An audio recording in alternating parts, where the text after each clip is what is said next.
Hey everybody, what's going on? This is Scott Garber back in the saddle of the Profluence Sports Podcast, where we are highlighting founders, investors, executives across the sports business landscape. Today, I'm excited to welcome one of the OGs from the space, really put his fingerprint on building and shaping the way that we participate. Co-founder of Teamworks, Mitch Heath. Welcome to the show, my friend. How are you doing today? Doing great. Good to be with you and good to be with your audience. I know we're going to dive into a bunch of topics, but it has been just a fun ride for me in the sports industry. And I think using this as a chance to step back and celebrate how far we've come as an industry is a good reflection point. Listen, we were talking before we got on the show, and I think that's just a great catalyst into the conversation. And Mitch, we're going to start with your origin story, but before we go there, could you ever imagine when we started building in this space over a decade ago that we would be referring to it as an asset class and watching some of the largest institutional funds converge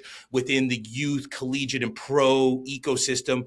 When you started building Teamworks, could you ever imagine that? Well, it's wild because when we started Teamworks and were bootstrapped for quite some time, fundraising wasn't really on our mind. And then when we went out to raise our Series A and even into our Series B, the immediate feedback was sports isn't a big enough market. You can't build $1 billion company here. Venture capital is not going to be interested in this space. And now everybody and their brother wants a stake of a team, wants to invest in college sports, wants to invest in tech companies, wants to invest in the real estate around teams. It's unbelievable. It is. I pinch myself. Sticks, cleats, balls, and now we've built this incredible entertainment ecosystem around it. And seemingly it all started as a communication platform and tool. So Mitch, give me a little background on, your journey as an athlete. How did you find Teamworks with Zach? And then we'll get into all the nuts and bolts of what you guys built. Yeah, sure. So short story, grew up in Virginia. I was a baseball player growing up. I was mediocre. I have nothing to brag about, but loved it. And, I would say I got all the benefits of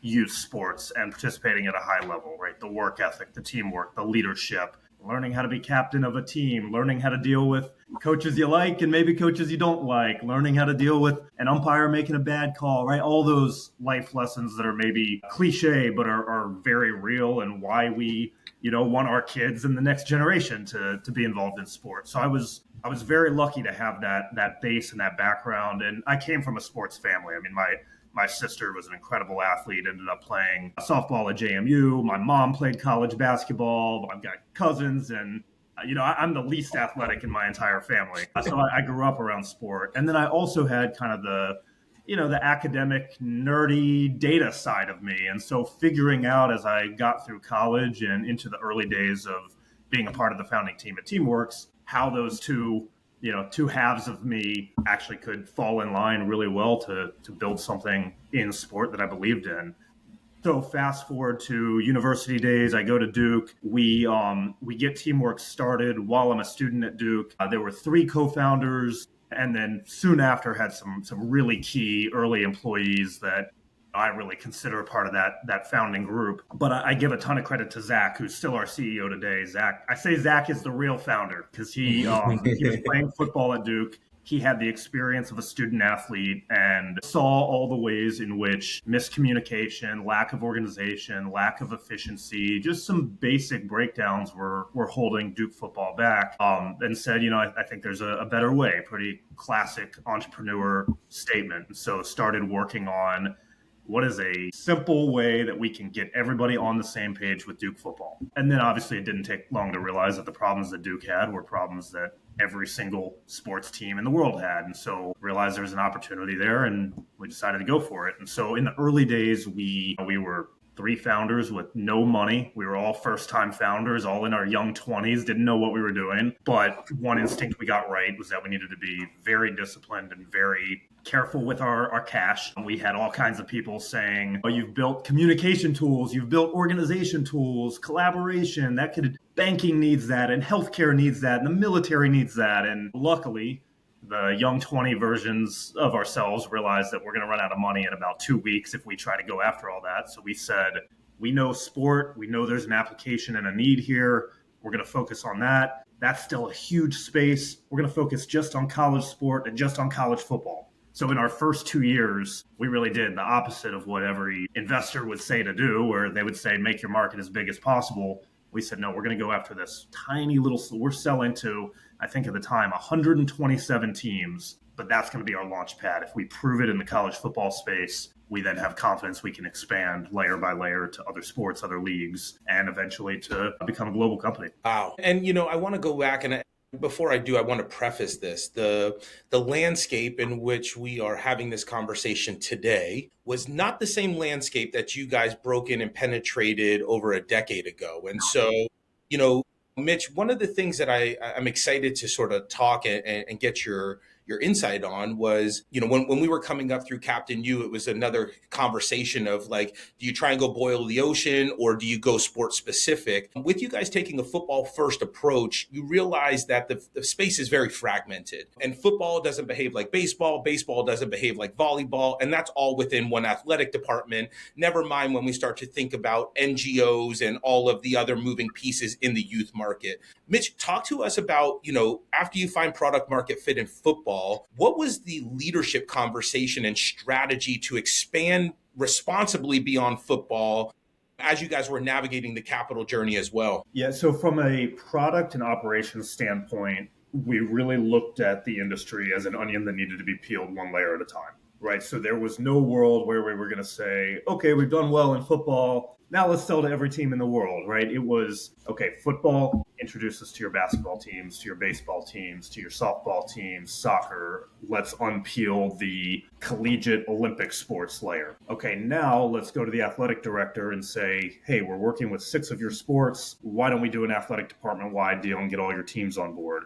Okay, now, so that gets us to about 2014, and we say, okay, we're ready for the next step. College football clients, connect us to who you know in the NFL. Let's open up the NFL. Okay, now let's open up the MLB, NHL, NBA. So, and fast forward, so part of my journey, I sat in the COO seat for quite some time in the 2010s, and then a little bit of a pivot as we reached kind of the end of the 2010s. We're in a dominant position in North America. We're preparing for our international expansion, and I moved over as pandemic borders open. I went over to Spain for a while, went to London, and it just kind of realize I need to go explore the market. I need to understand how things operate differently in different parts of the world. I need to understand football and rugby and cricket and the sports that I didn't necessarily grow up with. But as a part of that process, we took the same disciplined approach. So it was never a, hey, let's open up all of Europe or all of Asia. It was Premier League, LaLiga, Bundesliga, one by one with really a curated strategy for each. One, a product strategy. We need to understand, are the needs different? Are the usage patterns different? Do the athletes and coaching staffs interact differently from one league to the next or even one team to the next?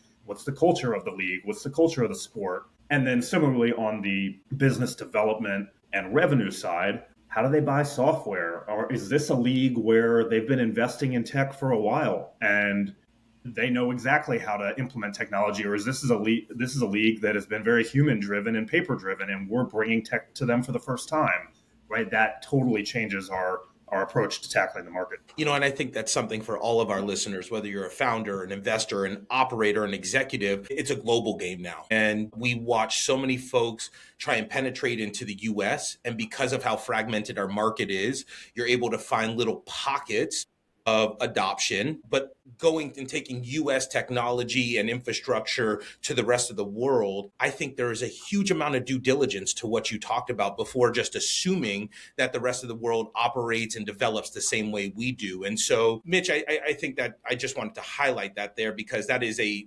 real sort of spotlight that's going on as we watch international capital and like now technology democratize access across the globe. We all might be playing the same sport, but that doesn't mean we all participate the same way that, at each, sort of phase of the journey. Mitch, I'm curious, right? As you guys continue to pick up steam, you're expanding across different sports, really becoming the operating system that, we know and use today. Then there comes this moment of, do we build features or do we buy features? And so, we're watching a massive consolidation come in and all these roll-ups start to happen. Would love to just sort of put us in the seat of you, Zach, and other, decision makers on how you strategically thought about what you bought versus what you build and how you guys sort of executed that strategy. Yeah, sure. Well, so at a high level, if you think of the kind of top of the umbrella of the last 15 years, and this was a vision that we had really from the beginning that obviously crystallized as we got more information over time. But we saw kind of three phases or three levels of problems that we knew needed to be attacked for this industry. And part of that was by observing and talking to teams and understanding where the challenges lied.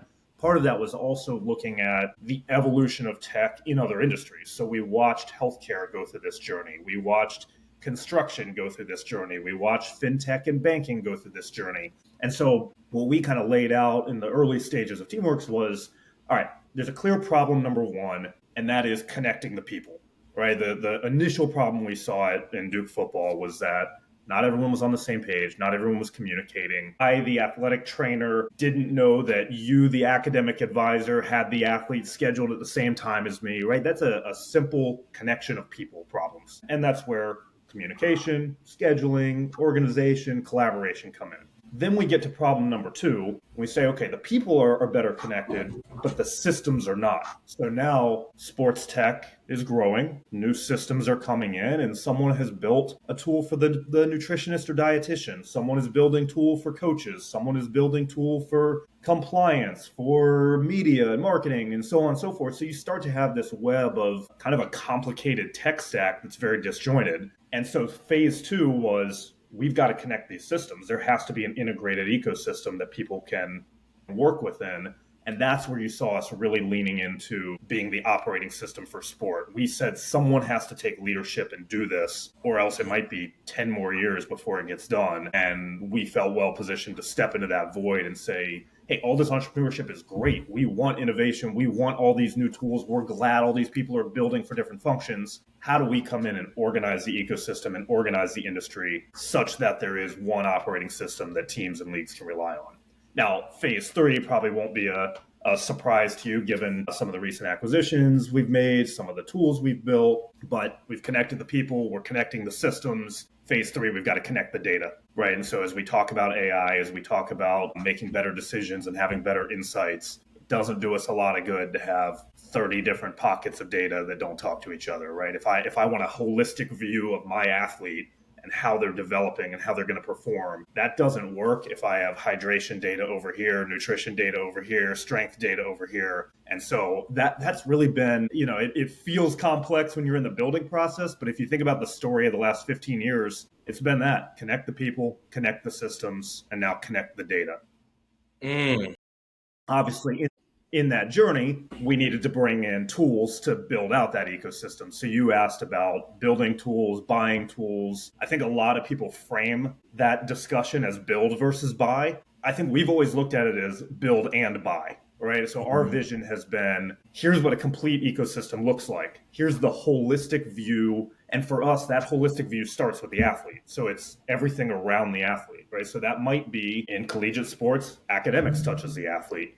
Certainly medical touches the athlete, player engagement or player care touches the athlete, coaching, strength, so on and so forth. You've got all these different functions that surround the elite athlete in any given team or league. And we want a holistic, connected ecosystem of all those functions. So for us, we said, instead of, maybe taking the approach of, hey, here's a cool new company someone started or a cool new technology we want to lean into, we took the opposite approach and started with the need and said, there is a need for academics to be connected into the athlete. There is a need for strength and conditioning to be connected into the athlete, nutrition, so on and so forth. Now, how do we meet that need? And we would go out and say, hey, is there a best-in-class solution? Has someone built a great company or a great product in this space? If so, great acquisition target, they might fit really well in our ecosystem. If not, if no one's entered that space yet, or maybe there's not a tool that we really respect and believe is the future of that segment, let's build it,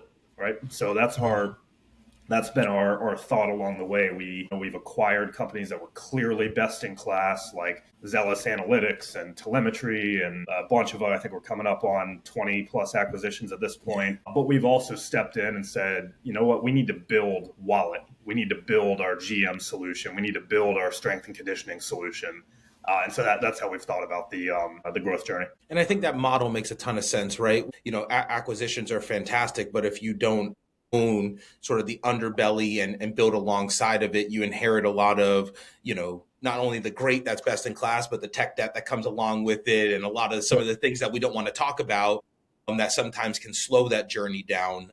So it's really interesting to hear that complementary approach, which I think we see some of the larger conglomerates within our space adopting that mentality. Just a good nod of the cap for builders that are innovating. You don't have to be everything to everybody. And especially if you're raising outside capital, there's other groups that are looking downstream to, sort of figure out how you fit within their ecosystem. Mitch, before we start to transition into, what's going on in the market now, one of the things that has seemingly been an Achilles heel of our industry is shared resources and change, and working within, sort of your guys' ICP, the operators, the coaches. There's always been that old adage, Mitch, this is just always how I've done it.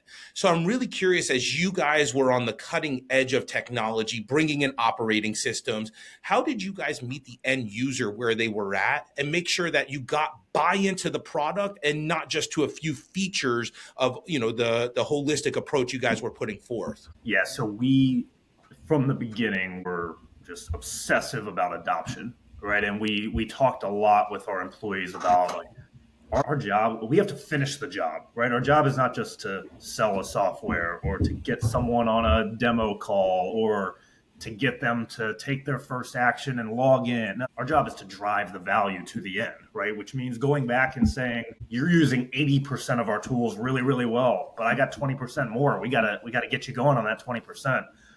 That, I think, was critical in the early days, because it is an industry that there's not a lot of time to spare. There's not a lot of time for learning something new. And there's a sentiment of, like, hey, the things that are working, if it ain't broke, don't fix it, right? I got other things I got to focus on. So we really did, in the early days, we had to challenge teams a lot with, hey, where you were yesterday is not good enough for today, and that won't be good enough for tomorrow. We have to drive the adoption further. We have to drive the usage of technology further. And sometimes that meant getting someone who didn't even want to turn on their iPad to learn how to use an app and use it well. Sometimes that meant figuring out where maybe culturally within an organization, you would have teams where, maybe the coaching staff was really tech forward, but the medical staff was not, right? And so you had to bring different groups up, and we would adjust our education process to say, all right, this coach, they need 30 minutes with us. We're going to set them up and they're off to the races. This staff member, we're going to come back 4 times and we're going to do one piece at a time, but we're going to get them. The thought was, how do we become a part of their daily rhythm? And until we've done that, until we are a part of their operating cadence every day, we haven't finished the job. Mitch, I'm gonna triple down on this point. There is such a race in innovation right now, and sitting in our lens, there's a lot of great metrics, there's a lot of great dashboards, and they seemingly tell a vanity story. And I think this idea, there's so much transition and change happening at an infrastructure level within sports. We'll just use college as a catalyst, and the erosion of amateurism. It is the biggest miss that we see from our seat, and it's really buying and getting those users that truly understand not just what the feature set is, but the holistic vision of the product, and getting those super users. And everyone says we don't have time, the market's moving too fast, but I'm here to tell you, and as is Mitch, if you pour into those initial users, I believe it changes the whole trajectory of your company, because they become a catalyst as you guys continue to grow and scale. Mitch, did that hold true as you guys expanded beyond football? Did you see those super users sort of lead the charge for you guys? Absolutely. Those early innovators became the referral source that influenced the rest of their league or segment of the market. And we found the same pattern play out almost in every market that we entered, right? So very often you have to really fight and create believers in, call it, the first 5 to 10% of the market, right? Those first people that are going to take a risk on you, even in a new league, even going over to England and entering the Premier League, we could say, hey, more than half the NFL is already on this. More than half the NBA is already on this. But the reaction's still going to be, oh, but it's never been done in European football before, where you're new to the Premier League. So you got to fight for those first 1 or 2 or 3 that see the vision and fully buy into it.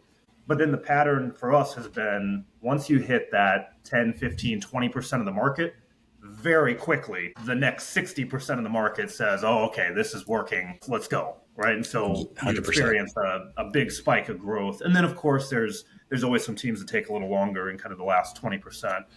To get on board. But that's kind of the journey to 100% is really hard at the beginning and really hard at the end. But that middle group will follow those innovators. So absolutely, like doubling down, going deep with those innovators. And those early teams are the ones that help you understand that market and understand the unique use cases. So it's not just Premier League, I'm copying and pasting what I've done in the NFL. It's no, let's start with some assumptions from the NFL. And now let's ask a ton of questions. Let's get deep in your organization. Let's understand how's an American football player look different from someone in England? How does your travel schedule look different? How does your off-season training look different? We need to map all that out so this is a perfect fit. And I would always say as we entered new leagues, when we entered the NFL, I didn't want them to feel like this was a college football product that we brought to the NFL. I wanted them to feel like we understand the NFL inside and out, and we've built an NFL product. Same thing for the Premier League and LaLiga, and now Indian cricket and Australian sports, and you get the idea. But you have to go deep with those early customers. And to add one more thing, Please. as I'm talking with founders, they often don't get rewarded for that in the short term, and that can be really hard, right? If they're talking to investors, what do investors ask about? What's your revenue? What's your growth rate? What's my potential return going to be? Which, of course, are important questions, but investors aren't asking, what's the quality of your deployment? What do your adoption stats look like in your early innovative customers? What's your likelihood of getting a referral from one customer to the next? But in our industry, I think that's key, right? Everybody talks in sport. Everybody knows what other teams are doing. We're keeping tabs on each other. So if I haven't taken really, really good care of person A, they're never going to talk to person B, or worse, they're going to say something negative to person B, and then I'm done. So that was our, and I give Zach a lot of credit for this. He understood very early on in the sports market that it is highly relational and that we can't have a single bad experience. One bad experience, you're killed, right? So we've got to double down and invest. And as we went to start fundraising, interestingly, the feedback that we got from a bunch of different venture firms was, you guys are spending way too much money on customer success and not nearly enough on marketing and sales. Why aren't you pouring into growth? And our argument, our instinct that might have been counterintuitive, but we argued that our customer success is our marketing and sales. If we do that right, if we take care of people, we're going to trust our customers to spread the word. And we think that's way more valuable than any spend we could put into marketing and events and so on. We, of course, did all those things, but we invested in our customers first. Gem of the podcast right there, Mitch. I mean, that is it. And, and as everyone, sort of converges into sport now, they see the $1 billion teamwork, right? And I think it's so insightful to go back to the trenches and the early blocking and tackling before you guys started even putting a playbook together, right? And and it's tried and true. And I believe it's over indexed now with all the change is, pouring into your customer base is true marketing. It is, and especially the way that sports moves, and you move from U.S. soccer to then U.S. lacrosse, then to the NFL. That's the long tail of marketing that we see within our industry, and you can throw a lot of money at trying to build a brand, but what you can't buy with money is trust. And that just takes time and good work. And you guys have truly done that. And you've been a steward of the space and really helped shape, the way we participate in it now. Mitch, I could stick on this topic forever. I want to be cognizant of time.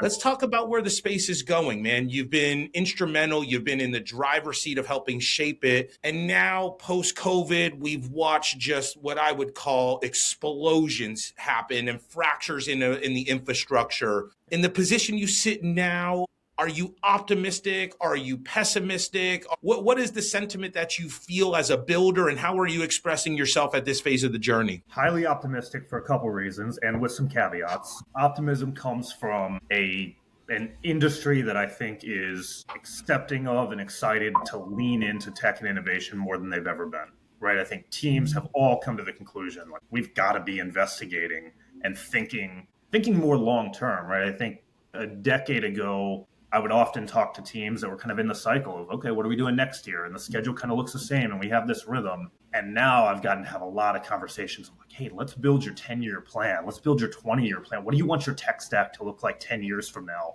What innovations are you leaning into? What investments do you need to make to to bring that to fruition. One, as the nerd in me, I think those are really fun strategic conversations. But two, I think your presidents, your GMs, your COOs, your CEOs, your CTOs, heads of IT, they all realize that strategic planning is a core part of their job. And so it's allowing us as an industry to look further out and I would say be more strategic and intentional as opposed to responsive, right? It's not just, hey, I got a call from a salesperson at some company and it sounds good, let's implement it. It's, no, I have a plan. I've mapped my needs. I know where we want to go as an organization over the next decade plus. I know what investments we want to make in tech. Now, as a CTO at a Major League Baseball team, I can go out and map the industry and make smart choices about the tech I bring in. And by the way, have developers on my staff who are helping to integrate and build on top of those technologies. So I think just our capacity to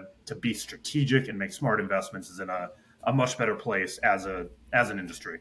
I'd also say the tools are speeding everything up, right? We could have a whole discussion on what is possible with AI and some of the concerns with AI. But the big thing that I noticed immediately, 10, 15 years ago, the bottleneck for us at Teamworks in innovation and our speed of growth was how quick can we build products, right? We had plenty of ideas. There was no shortage of ideas, and our customers had a bunch of ideas. Customers would always ask, can you add this? Can you build this? What if we did this, right? And it would often be a really hard conversation to say, that's an awesome idea. I want to build it. I have 41 other things that I need to build before that, and I only have so many developers to do it with, right? So the bottleneck was just sheer engineering capacity. Now with the tools available, engineering capacity has been sped up dramatically. So there's not really a bottleneck on how fast a company can build. The bottleneck is how fast can the teams or leagues or other organizations adopt that technology. Right. So I think you're seeing a flood of a lot of things getting built, but you're going to see kind of a weeding out or let's call it a forcing mechanism on the quality and the impact of tools being how fast can the teams adopt them? How much can they really take on at once? Yeah, I think you raise great points. And from our lens, which I think complements this, is there's a whole bottom layer, which you alluded to, the operators, the coaches, the athletic trainers, the nutritionists, that I think get neglected from these conversations, right? And so, as we continue to navigate at such an accelerated pace and new tools coming in, I think that there's a responsibility of builders, whether that's technology, leagues, teams, et cetera, to make sure that we get this holistic perspective of how does the end user actually engage with the product, even though this might make sense for the front office. And I think, with what you guys have demonstrated, it was this full suite of tools that met the end user right where they were at. And I think that in this phase of rapid building, that's one thing that we could watch sort of, drift away, but quite bullish that it'll peel back. Mitch, a couple rapid fire questions, right? We're living in the age of name, image, and likeness. You guys were early with that with, Jim and Influencer. And that is completely just rocked the way that we think about development. We see a bunch of new pro leagues now come online. We're watching new academies from development. Through your lens and perspective, next 18 to 24 months, where do you see the space going? Where do you see big opportunity? And let's just focus here on like the U.S. sporting landscape. Sure. I mean, I think there are big conversations that will continue to be had around it. Structure of college sports, investment in college sport. We'll see, right? I wouldn't say it's the Wild West anymore. I'd say in 2020, 2021, it was the Wild West. Now we've had a couple cycles, but I don't think we're anywhere near equilibrium, right? It's going to take a few more years before we land at this is the steady state that athletics is going to be in for the next kind of chapter of the industry. I think that's still getting figured out. So if I'm a founder of an early stage startup right now, I'm still betting on a bit of volatility. I'm still betting on a lot of change. I'm still betting on new opportunity, right? Like chaos creates opportunity. There are going to be new needs that arise. I think because of that, you're going to see this continued spike in entrepreneurship, right? Which is led by kind of the change and fluctuation of the industry and is led by new tech, AI, the ability to build faster. At the same time, I think you now have this kind of healthy state of consolidation. So if you go back to the twins, there was a spike in entrepreneurship. A lot of new companies entered, but there were no acquirers. There was no consolidation happening. So there was this kind of big up ramp in new startups. And then as you got to 2020, and Teamworks obviously played a role in this, you start to see consolidation, you start to see M&A activity and starting to kind of create that integrated ecosystem we talked about. Now I think those two things can happen simultaneously, where there's a really healthy early stage innovation happening from new startups, innovation happening within bigger companies, and at the same time there's enough capital flowing that those companies can join forces a whole lot faster through M&A, through partnership. We've seen other industries reach this point of maturity as well, and it speeds everything up. It's what an exciting time. I mean, Mitch, I'm going to sort of go back to where we started. Can you ever imagine when you started at Duke that this is where you'd be sitting both as a founder and in the industry? Or do you sometimes just pinch yourself as to like, what a crazy ride that I could have never anticipated? Genuinely asking. Yeah, no, I mean, there's a lot of luck involved, right? Getting involved in sports and sports tech and kind of the beginning of that hockey stick curve was, I'd love to say that was intentional and mapped out, but no, it was a following of passion and a belief that there was a need here. And why not invest our time and our careers and our efforts in something we believe in, right? I think there is a beyond the business opportunity that we thought could be there. It was also sports influenced us, and we want that for the next generation. I want every kid in the world to have the opportunity to play sport at the highest level they possibly can. And if there's NIL money attached to that, or salary attached to that, or a contract attached to that, great. But if they're just kicking a ball as a 6-year-old in the field, that's good too, right? And so I'm excited about what's happening both at the most elite level with big data and the insights we can draw, and what's happening at the youth level and general pop, just helping people be healthier and get moving. We got the Olympics coming up. We have these big opportunities where sport can be such a strong social good and a thing that can bring us together.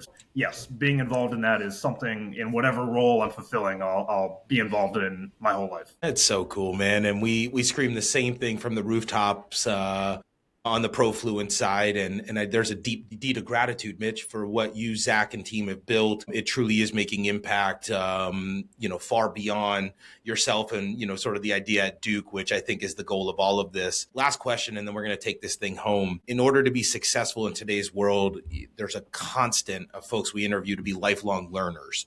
Curious, Mitch, in a space that's moving so quickly, where are you going? If you're, put your founder hat on, what resources are you leaning on to help shape decisions and make sure that you're staying relevant as a human and also in the sports industry? Yeah, I mean, the easy answer is all the above, right?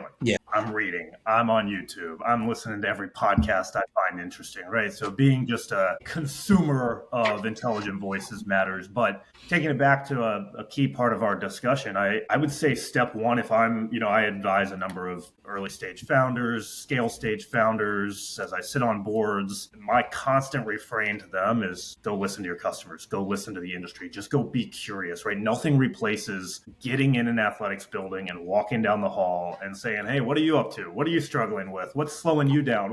What's on your whiteboard? Why'd you write that down? Right? Like those are the deep curiosity about the simple stuff. What's what are the things holding them back? What wastes 15 seconds of their day that we can eliminate? And so as I work with other companies, I'm on the board of Monarch, on the board of Head Check Health, Universal Speed Rating's doing a great job of this. That's my assessment of them. You can go take any class, you can follow any YouTuber you want. That's all great information, but nothing replaces getting in the live environment and going to watch the people try to solve the problem you're trying to solve. Drop the mic, Mitch. I think we can all take that and absolutely implement that into whatever phase of the industry that you're participating in. Dude, what a fun conversation. Again, thank you for everything you've done. If folks want to get in touch with you, if they're interested in learning more on your fractional side of things, best way to get in touch with Mitch Heath? Yeah, sure. LinkedIn me. I've got a website, mitchheath.com, just as a simple landing spot. But I say now, outside of my Teamworks role, my mission is how do I help the best ideas make it to scale faster, right? So if that's a startup, if that's a team that wants to talk, if that's a league that wants to talk, I say I don't care what hat I wear. If I'm an advisor, an investor, a coach, a friendly face who gets on the phone and gets on a whiteboard and brainstorms with you. Happy to do all the above. I love it, brother. Well, listen, many more conversations to come. Thank you again for everything you've done for the industry, and look forward to watching how you shape where we end up taking this ever changing, fast changing sports ecosystem. Mitch Heath, thank you so much for coming on the show. We'll do it again soon. Appreciate it, Scott. Have a good one.